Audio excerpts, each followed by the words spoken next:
Tonight, stocks sink and recession worries deepen in the wake of President Trump's trade war.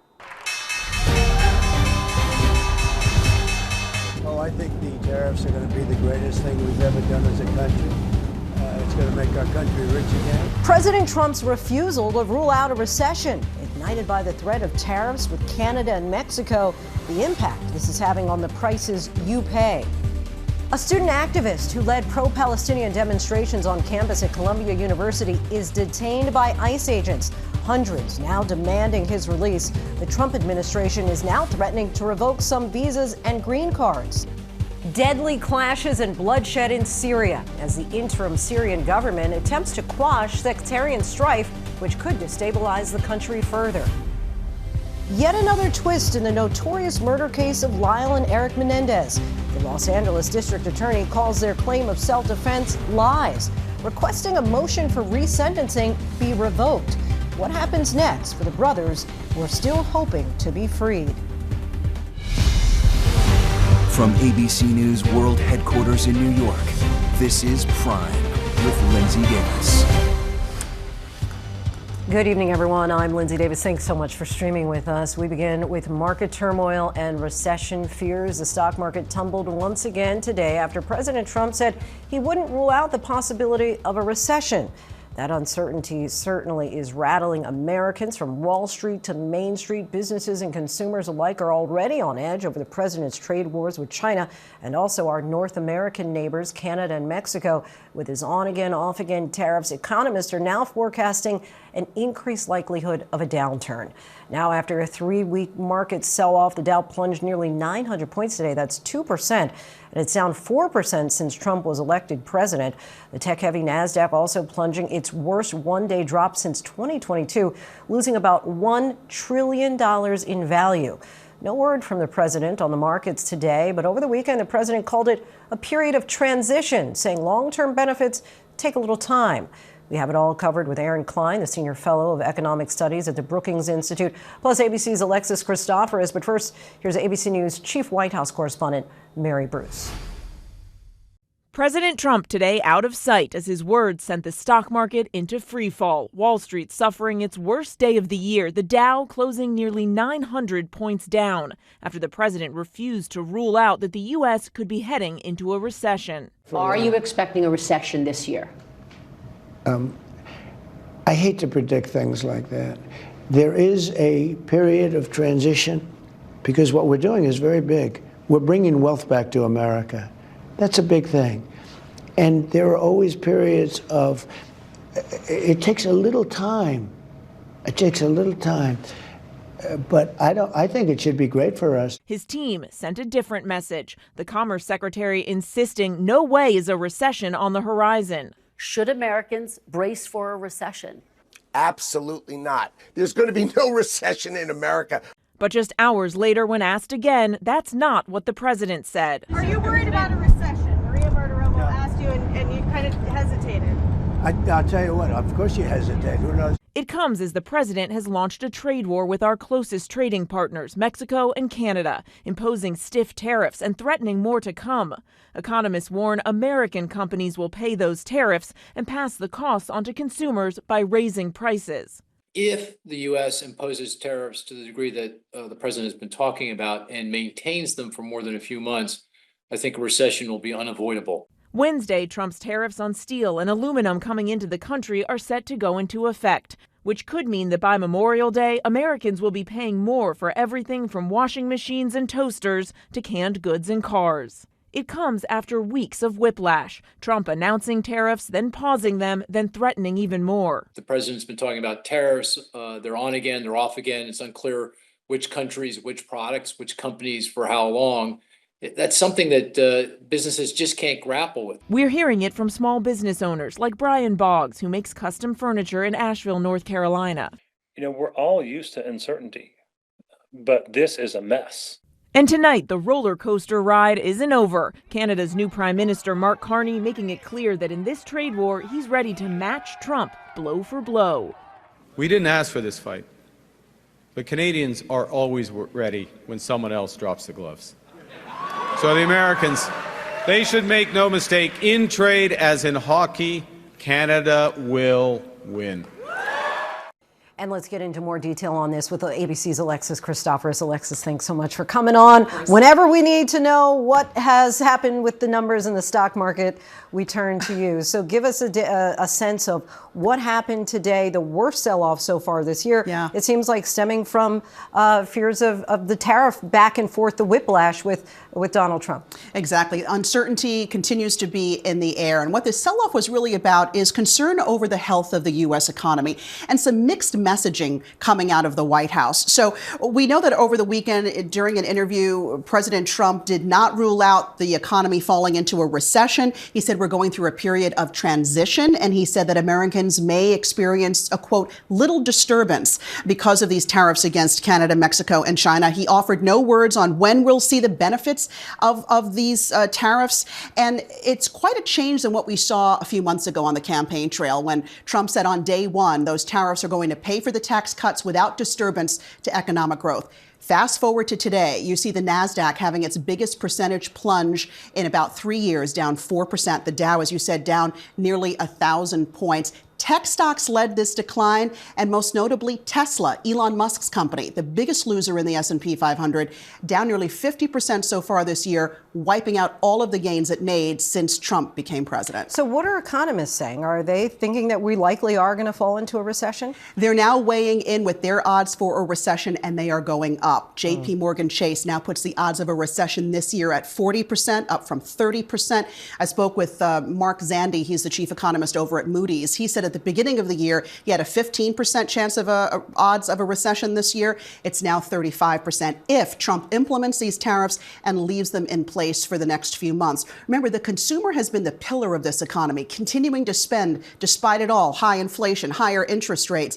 If that starts to pull back and the job market starts to weaken, and some economists are saying because of Trump's policies on deportation and the government layoffs, we could see a big pullback in the job market, and that's when the economy may pull back enough to dip us into a recession. All right, Alexis Christoforous, we thank you so much as always. My pleasure.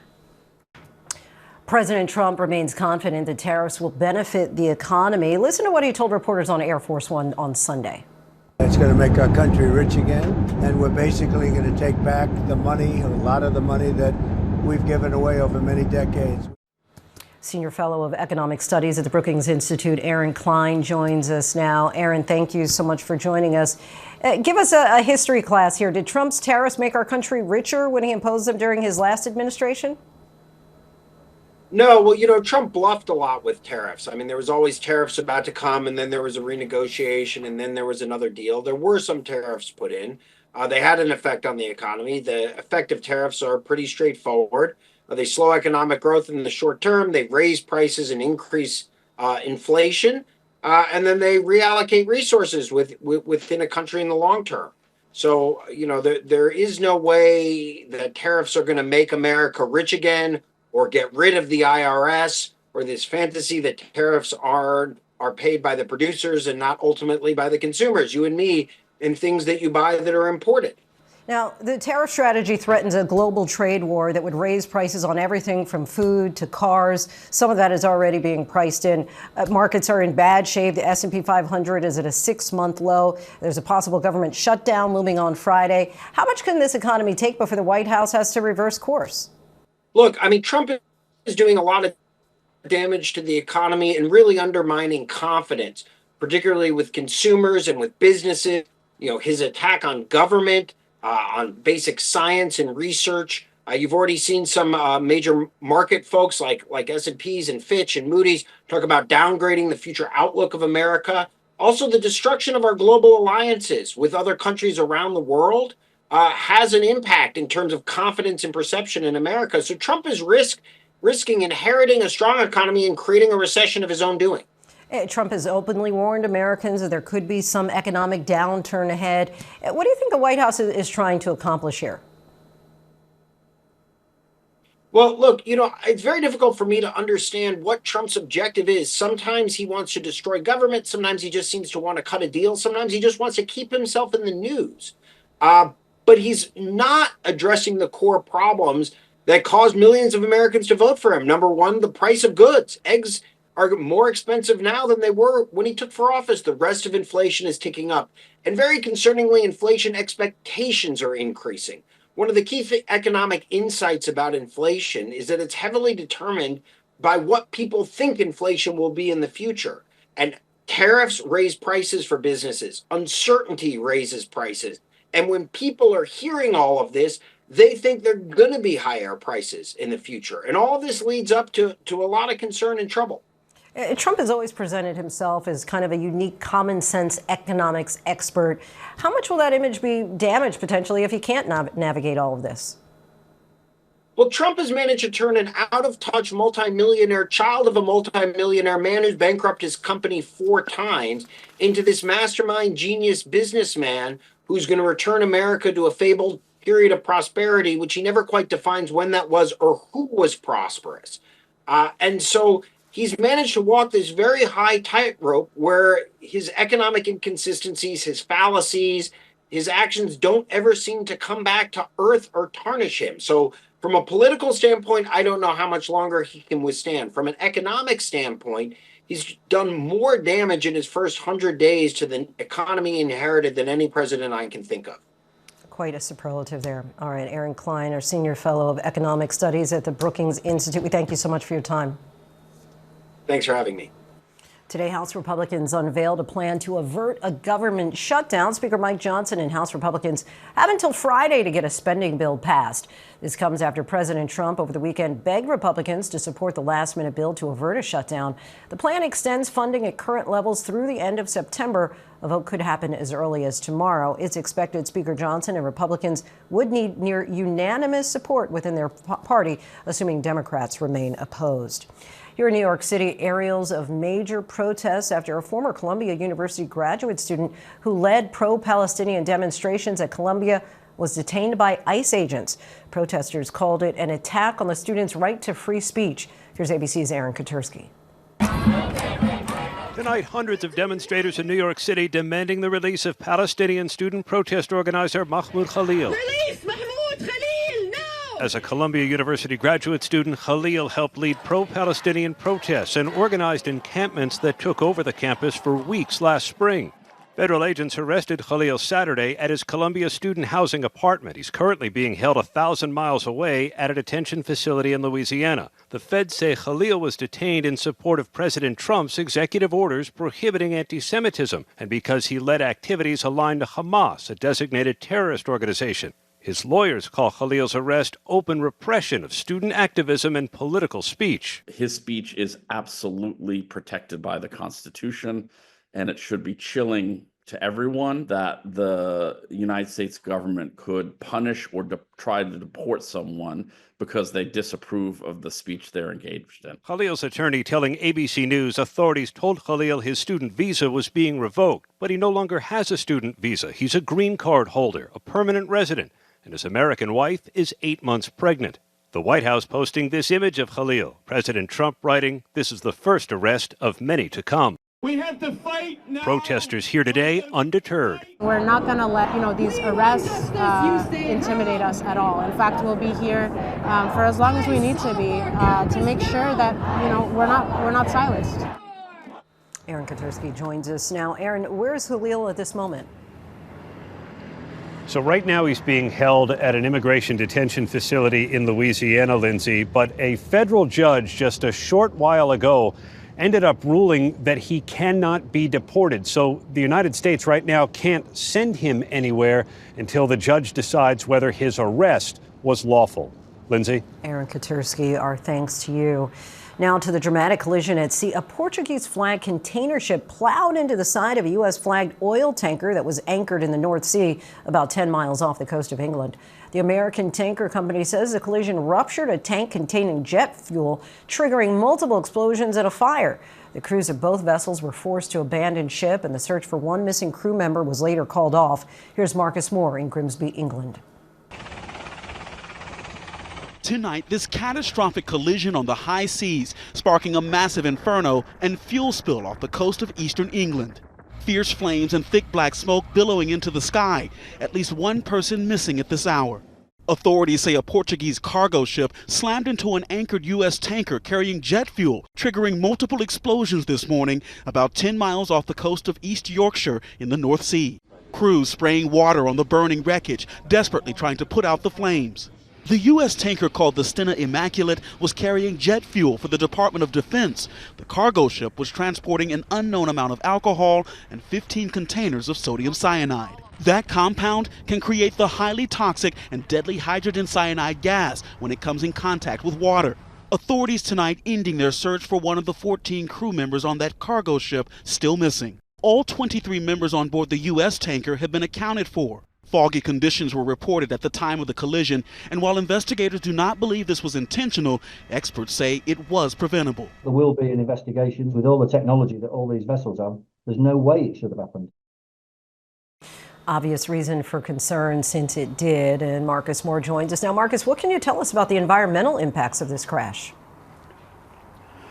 Well, Lindsay, we know that the American ship was carrying 220,000 barrels of jet fuel, and some of that jet fuel is spilling into the sea tonight. And what's significant about this part of the country, or this area, is it's vital to the country's fishing industry. So there are real concerns that this could impact that. And as I speak to you tonight, Lindsay, both of those ships are still burning. Marcus Moore for us. Thanks so much, as always. A major new blow for the Menendez brothers in their bid to get out of prison. Tonight, the new district attorney of Los Angeles opposed a request to overturn their life sentences for the murders of their parents, but he did open a potential path to them earning their freedom. Here's ABC's Trevor Ault. Tonight, a crushing blow for the Menendez brothers. LA's new district attorney says he will not follow the previous DA's recommendation to reduce the brothers' life sentences for the shotgun murders of their parents, Kitty and Jose. Our position is that they shouldn't get out of jail. DA Nathan Hochman says his office could someday support the brothers' release, but they'd first have to admit to what he says are decades of lies. It requires them to finally, after 30 plus years, fully acknowledge and completely accept responsibility for the entire breadth of the crimes and all the lies that they have told, including their defense at trial of self-defense. The DA says those lies started from the night of the murders, that infamous 911 call. What's the problem? Someone killed my parents. Pardon me? Someone killed my parents.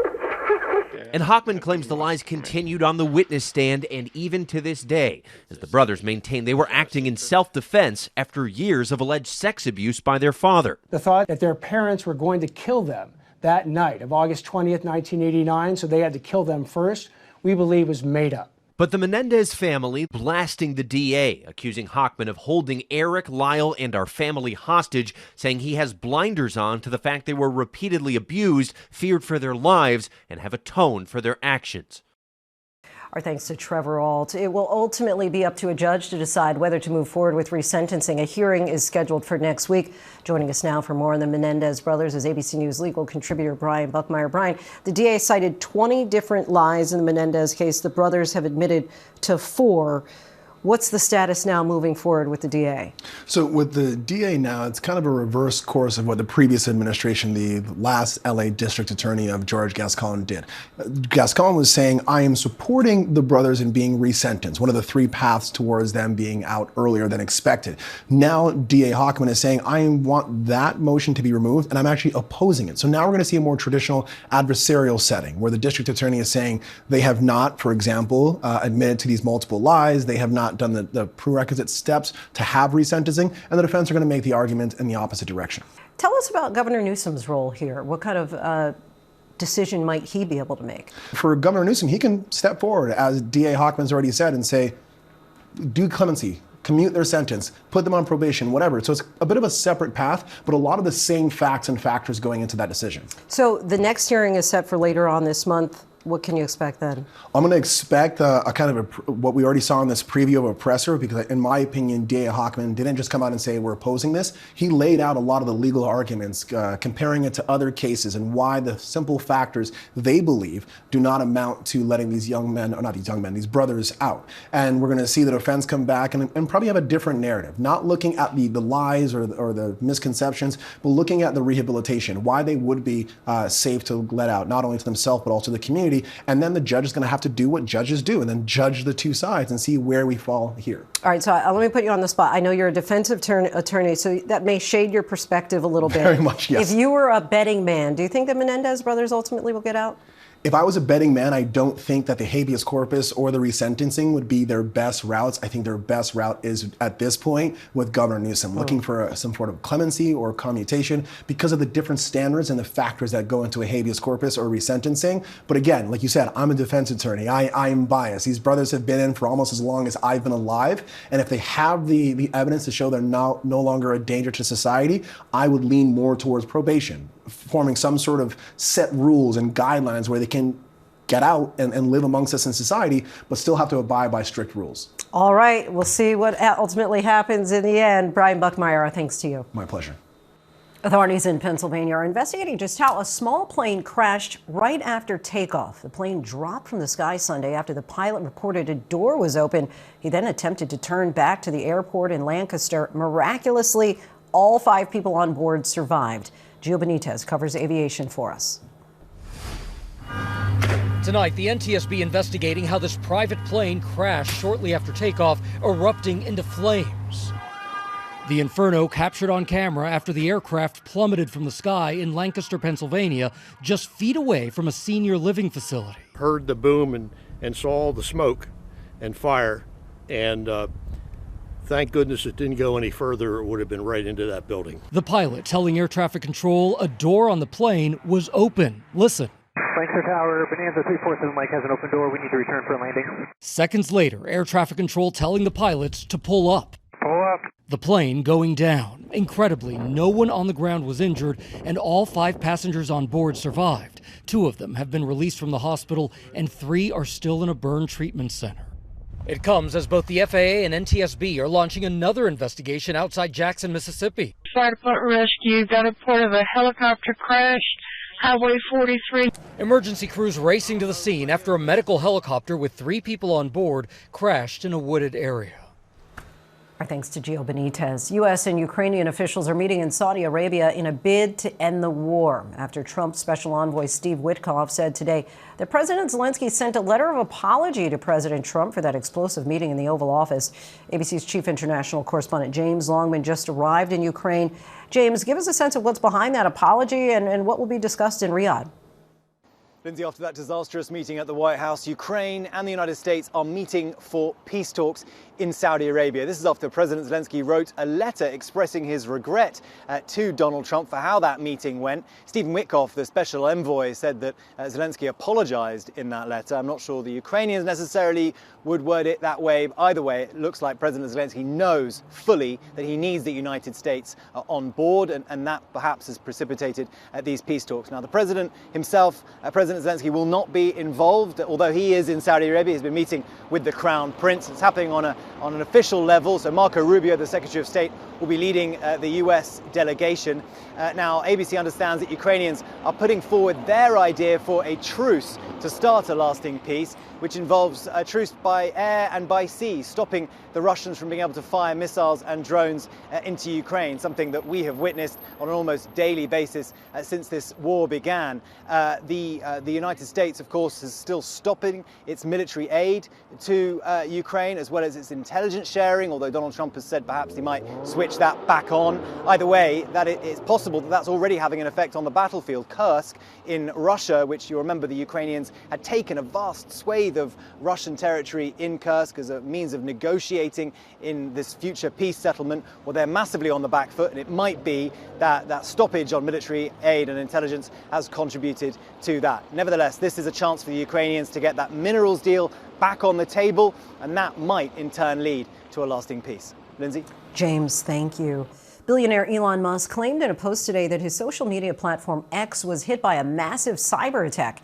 X appears to have been dealing with outages all day, with users posting on the platform detailing issues. Musk alleges the size of the attack may have been from a, quote, coordinated group and/or country, but has provided no evidence so far of that. The CDC is planning a study to determine if vaccines are linked to autism. Despite overwhelming scientific evidence, the two are not connected. The reason behind studying this topic, yet again, could be a sign of the influence of President Trump's health secretary, Robert F. Kennedy Jr., who has a history of anti-vaccine rhetoric.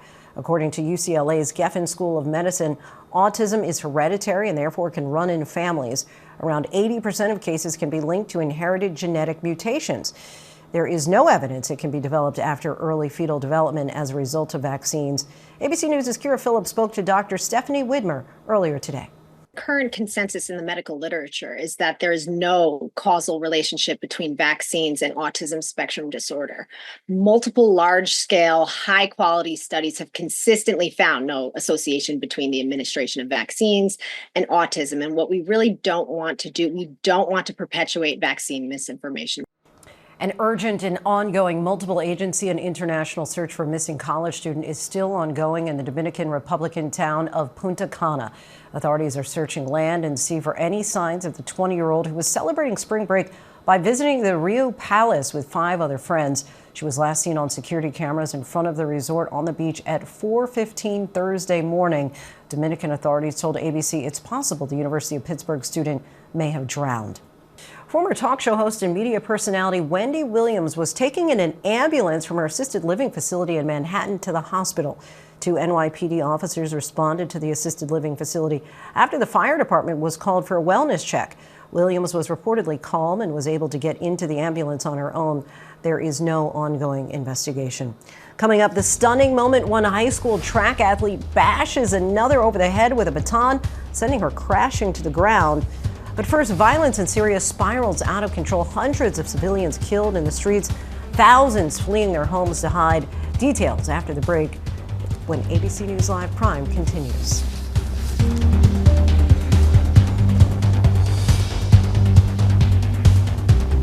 Welcome back, everyone. Revenge killings in Syria between Sunni and Shiite Muslims last week and throughout the weekend left several hundred fighters and civilians dead. A reminder to the world of just how tenuous the situation is that remains since the fall of President Bashar al-Assad. He and his father held an iron grip on the country for more than 5 decades. So what happens now? And can the country exit a 14-year civil war without further bloodshed? Our chief international correspondent James Longman visited Syria after Assad fled in December and has new reporting tonight.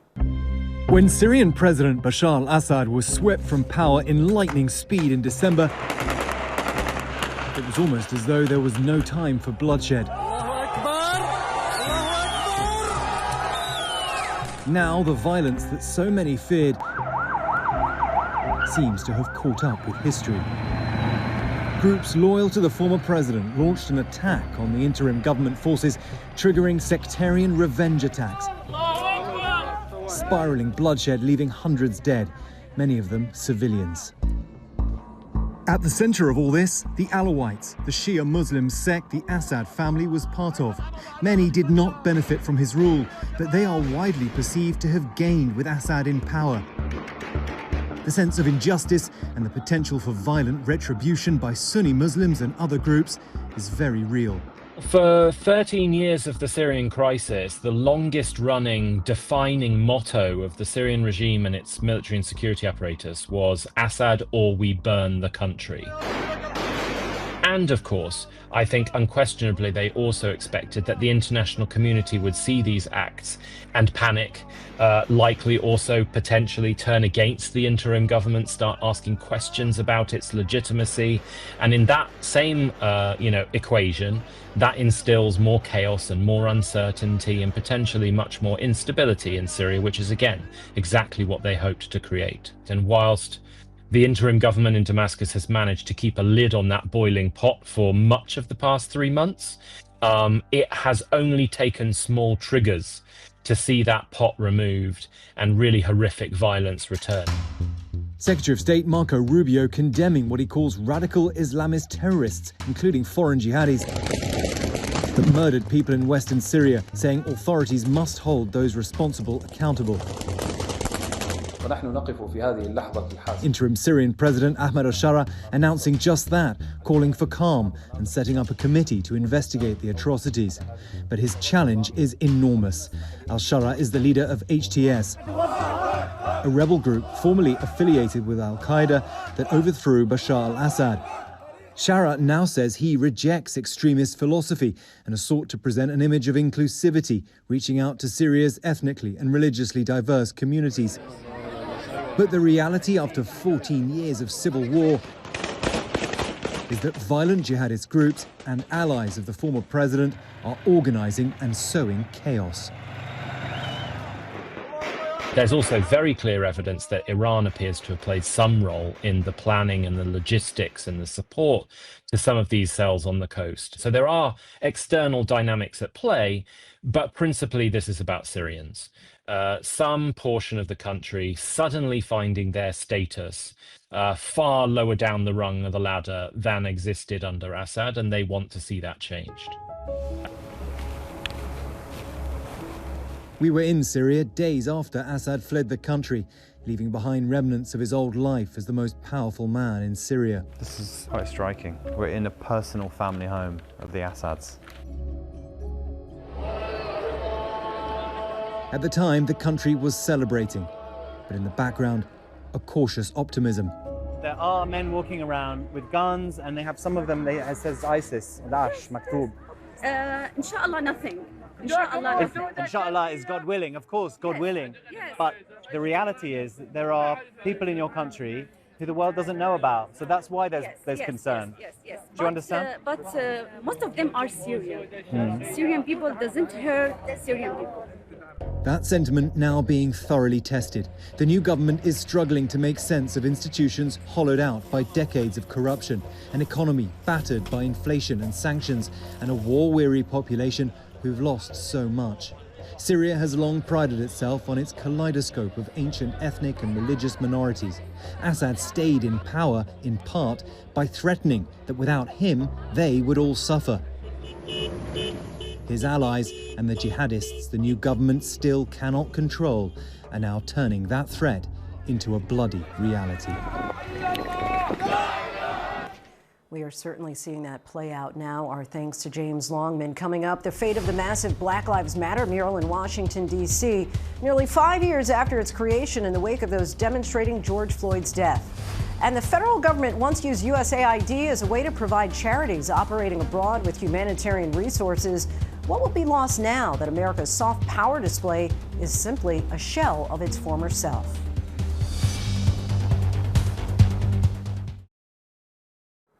Welcome back, everyone. A federal judge ruled on Thursday that the Trump administration must pay aid groups the tens of millions of dollars they're owed for their humanitarian work by today. But that won't help the many more aid groups that are not a part of that lawsuit.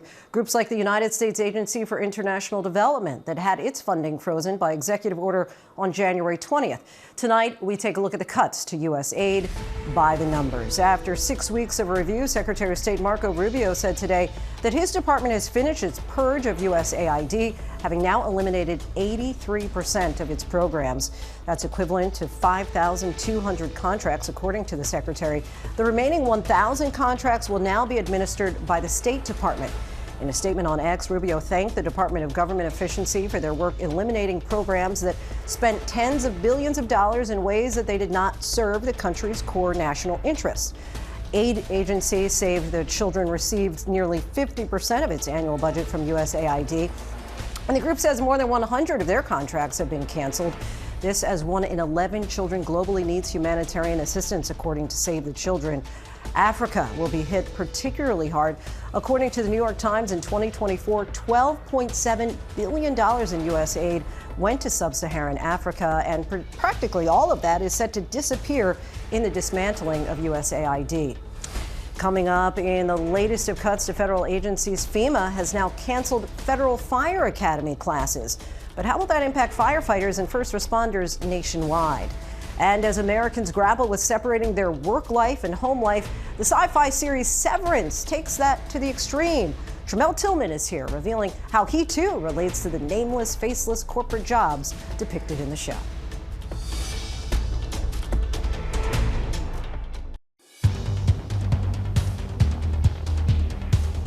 FEMA firefighter funding cuts, Black Lives Matter Plaza in D.C. no more, and former First Lady Michelle Obama is launching a podcast. These stories and more in tonight's rundown.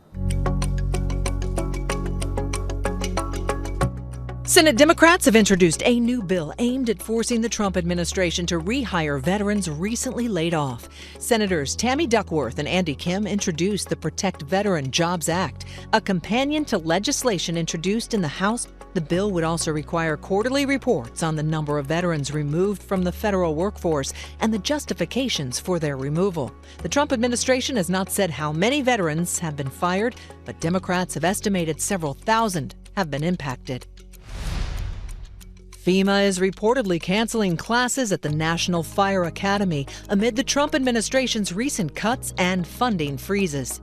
The AP reports that FEMA sent a notice to instructors, students, and fire departments that classes at the academy were canceled effective immediately for a review of the programs and spending to ensure alignment with administration policies. The Academy provides free, specialized training courses for firefighters, EMS workers, and other first responders around the country. The Supreme Court has agreed to hear a case about whether laws banning conversion therapy for LGBTQ+ children can be enforced. The case involves a Colorado therapist's challenge to the state's law banning so-called conversion therapy, which claims that one's sexual orientation or gender identity can be changed by counseling. The therapist claims this law violates her First Amendment rights. Colorado and at least 20 other states have banned this practice, calling it harmful to minors. Kaylin Tucker was running a relay race in the Virginia State High School League Championships when she was hit with a baton by a nearby runner. Kaylin was diagnosed with a concussion, the other runner saying she lost her balance and would never hurt anyone on purpose. Crews in Washington, D.C. have begun removing the large Black Lives Matter mural on the street 1 block from the White House. The removal was announced last week amid recent threats to the district's funding. The painting was first ordered in June 2020 after days of protests over the death of George Floyd at the hands of police, with the area being renamed Black Lives Matter Plaza. The work is expected to take 6 to 8 weeks, with plans in place to redesign the area. Former First Lady Michelle Obama is launching a new podcast with her brother, Craig Robinson. The weekly podcast, titled IMO with Michelle Obama and Craig Robinson, will feature guests from various fields while addressing questions about life and everyday challenges. The show is produced by the Obama's media company Higher Ground and will premiere March 12th, with new episodes released each Wednesday. The duo is also scheduled to record a live episode at South by Southwest on March 13th. Now to a behind-the-scenes look at Karen Reed's first murder trial as she gets ready to head back to court to face charges that she killed her Boston police officer boyfriend. Reed maintains she is innocent. She and her legal team are even inviting cameras in to film behind the scenes for her first trial for a docuseries that's coming out this month. Eva Pilgrim is here with the first look. My name is Karen Reed. I'm 44 years old. It's the trial that captivated millions and divided a community. Now I'm being charged with murdering a Boston police officer. I could face life for second degree, life in prison. I still can't believe what's happening to me. Karen Reed is accused of murdering her Boston police officer boyfriend, John O'Keefe. Prosecutors say she hit him with her SUV and left him for dead in someone's yard as a snowstorm rolled in. So did you drive your car into John? I did not drive my car into John. Didn't reverse it. Did not hit John with my car. Now, a new ID docuseries, A Body in the Snow, the trial of Karen Reed, taking viewers behind the scenes of the contentious trial that ended with a hung jury. Reed now facing a second trial next month. Director Terry Muir telling us Reed reached out before her first trial. The access is unprecedented that we had to Karen and her defense team. Following her for all of this time and having so much access, what surprised you the most? I think I was mostly surprised by how involved Karen was in her defense. I think that's very, very unusual. She was there for every single minute. And, you know, she said, what else am I going to do? I'm fighting for my life here. I want to be involved. The cameras following Reed for more than 200 hours at her home, in the car, going inside her meetings with her lawyers, even in her team's so-called war room, as they prepared and put on their case, poring over video from police body cameras, as well as evidence they collected to put on her defense, saying that she's the victim of a corrupt police trying to cover up what she says was a fight that led to O'Keefe dying at a party with his fellow officers. Why are you doing this film? This is my version of testifying. Doing this film is my testimony. This has happened to me. And, you know, I know what happened between John and me. I know what happened in our life and time spent together before then. I know the events of that morning. I know what I said. I know what I didn't say. And I haven't been able to say it. It's incredibly frustrating. Fascinating. Our thanks to Eva Pilgrim. Buffalo Bills quarterback Josh Allen has a new record-breaking contract. Allen and the Bills agreed to a 6-year, $330 million deal. It includes $250 million guaranteed. That is the largest guarantee ever for an NFL player.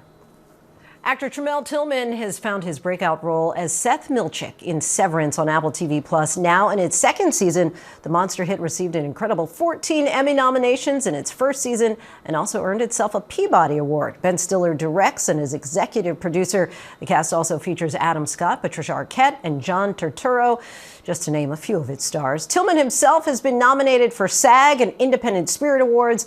As Mr. Milchick, he's the consummate company man, manipulative but with a smile, leading a team at Lumen Industries where employees have undergone a procedure that surgically divides their memories between their work lives and their personal lives. Hence the meaning, severance. Let's take a look. Purge all distractions. Employees are most fulfilled when focused on their important and mysterious work. Isn't that right, Miss Wong? Huh?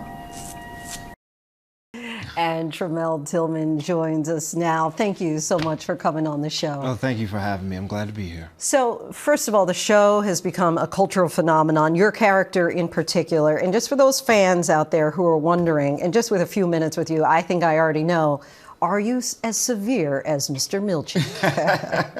No, not at all. I'm a little bit more laid back. But I'm so grateful that our fans have supported this show and have rallied around it. Did you have someone, a former employer of yours, who you kind of took a few, little ideas in making this character? Well, I want to protect the innocent, for sure. But there were many situations that I had working in corporate America and also working outside of corporate America that I drew on to really build this character and flesh him out. So season 1, episode 5, you had quite the dance scene there.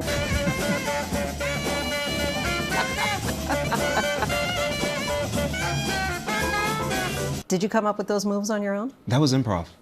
The Really? Defiant jazz scene, that was improv, Just top to bottom. natural, So when just- the lights came on, everything was just right in the moment. So you might not even be able to duplicate it. Probably not, no. That if I is- studied it, went back and studied the footage. That is phenomenal. All right, so really this is sci-fi. But now in this season, you kind of have some of those moments where we're talking about race, which seems to kind of pierce that veneer a little bit, those microaggressions. What does that tell us about the world of Severance? Well, this world is expanding now. You know, in season 1, we were focusing mainly on the refiners. But now we get to see what it's like in the leadership position here at Lumen, and specifically what Milchick has to deal with when it comes to race. Do you think that the concept, right, that you don't remember your personal life or you don't remember your work life, and that employers at this day and age really do have access to you 24/7, has it impacted your own life when you think about work-life balance? I'm doing my best to adhere to this work-life balance. I'm not doing well at the moment, but so much of my work, it fuels my life and vice versa, you know? I think we as humans, we do our best to compartmentalize and separate where we can. And this show really speaks to that, to be able to put something away for a few hours and tend to that work and then go back to it when we want to and need to. What about this show initially when you saw the script drew you in? It was different. It was very weird, and it was unlike anything that I had read before. And I really wanted to be a part of it. And knowing that Ben Stiller was the director, serving as the director, and still is the director of this, many of the episodes, I really wanted to jump in. And so speaking of jumping in, next viewers can expect to find you in Mission Impossible, The Final Reckoning, alongside Tom Cruise. So is it going to be the opposite of The Office work? You know, now you're going to be jumping off bridges and out of planes and motorcycle rides? Well, you know, I'd love to tell you, but unfortunately, non-disclosure policy forbids. Oh, come on. All right. We understand. Thank you so much for coming by and talking to us. All right. And Tramell Tillman's masterful performance in Severance, which streams exclusively on Apple TV Plus with new episodes every Friday through March 21st. Mission Impossible, The Final Reckoning, starring Mr. Tillman and Tom Cruise, will be in theaters May 23rd. And that is our show for this hour. I'm Linsey Davis. Be sure to stay tuned to ABC News Live for more context and analysis of the day's top stories. Thanks so much for streaming with us.